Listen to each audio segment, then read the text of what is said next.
Conflict and confrontation are frightening. What techniques work for conflict resolution? How can we handle confrontations, especially those kinds of confrontations when we expect to be accused of a bunch of different things, of having done a bunch of bad things? In this video, I'm going to teach you a simple technique for handling conflict resolution and confrontations, especially when you expect to be accused of having done a bunch of bad things. I'm Bruce Lambert from howcommunicationworks.com. This is a channel where I teach you communication skills so you can improve your relationships, succeed at work, and have more confidence. More and more, as I read books and watch videos to prepare material for this channel, I'm convinced of one thing, and that is it's all empathy. It's empathy all the way down. The deeper you dig, the more it's just empathy. I was thinking about how to teach scientists how to communicate with non-scientists. So I was reading a book by Alan Alda. And what does the book turn out to be? It's just about empathy. It's about improvisation, but it's mostly about using improvisation to learn how to be more empathic. And then I wanted to learn about negotiation, to do some videos on negotiation. So I was reading a book by Chris Voss called Never Split the Difference. I'll put a link to both of these books in the description. And it turns out, what is that book really about? It's not really about negotiation, or it's only secondarily about negotiation. It's about empathy. He basically says the key to negotiation is empathy. So not surprisingly, the key to conflict resolution and confrontation, especially when we expect to be accused of doing a bunch of bad things, is a kind of empathy. And I mentioned this technique in passing once before. I did a video, which I'll link to above, about how to prepare for difficult conversations. And in that video, I said, one of the best ways to prepare for a difficult conversation is to think of all the questions that the person might ask you and think of all the things that they might be feeling. So this technique is related to that, but has a great name. Chris Voss calls it an accusation audit. He says, before you go into a conflict situation, a confrontation situation, do an accusation audit. What does that mean? It's very simple. It means think about the person your counterpart, the person you're going to be negotiating with, or who's in the conflict with you, or the person who you're in the confrontation with. Put yourself in their position as much as you can and list, really get out a pen and paper and list all of the accusations you think they're likely to make against you. This could be painful.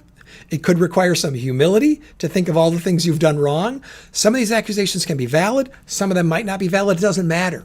We're not here trying to defend ourselves, thinking about the validity of these accusations. We just want to list them all. This is my main technique for dealing with a confrontation and being successful at conflict resolution. Think about your counterpart, and before the confrontation, do an accusation audit. Think of all the things they're going to accuse you of. Write them down. And then pair this with the other techniques for empathy, which we've talked about before. And I'll link to the other videos on empathy where I talk about active listening and also mirroring and empathic responding, especially labeling what people say. So what you want to do is you have done this accusation audit. So now you have a list of 5 or 10 accusations that you think they're likely to make against you when this confrontation gets started. One thing you can do is actually summarize them and say them at the beginning before they even have a chance. So let's say you think someone's going to accuse you of being disloyal, or someone's going to accuse you of not working hard enough, or someone's going to accuse you of being dishonest. So you can come into the situation and say at the very beginning, I've been anticipating this conversation. I knew it was going to be difficult. And I have the feeling from our previous conversations that you think I've been disloyal and dishonest, and you think I haven't been treating you fairly, or whatever the other accusations are in your audit. And you can get those out on the table. And if you've been sensitive in your empathy, if you have good cognitive empathy, good emotional empathy, then you've accurately perceived what these accusations are. And now you've sort of disarmed them in a way. It doesn't mean they might not still feel that you're guilty of some of the things they've accused you of, but now you've got them on the table. You've proven that you've been thoughtful enough to acknowledge these criticisms. And maybe when they hear them, they'll come across as too strong and say, I don't really think you've been disloyal. I don't really think you've been dishonest, and then they can talk about what they really do believe.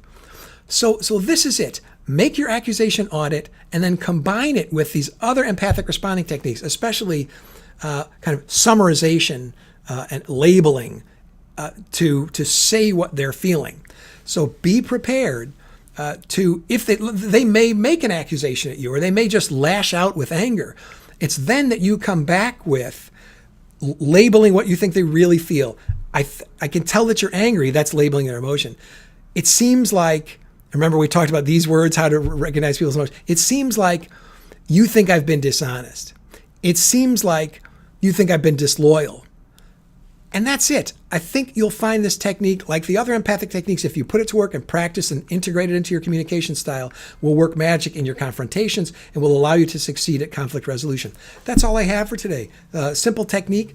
I hope you try it. These techniques only work if you try them. I hope you try it. If you like this kind of video on communication skills, I hope you consider subscribing to the channel, because this is what we talk about on this channel, is communication skills as a way of moving your life forward. Subscribe, click that bell icon. It's over here actually. Click that bell icon when you do subscribe so YouTube will let you know when we release a new video.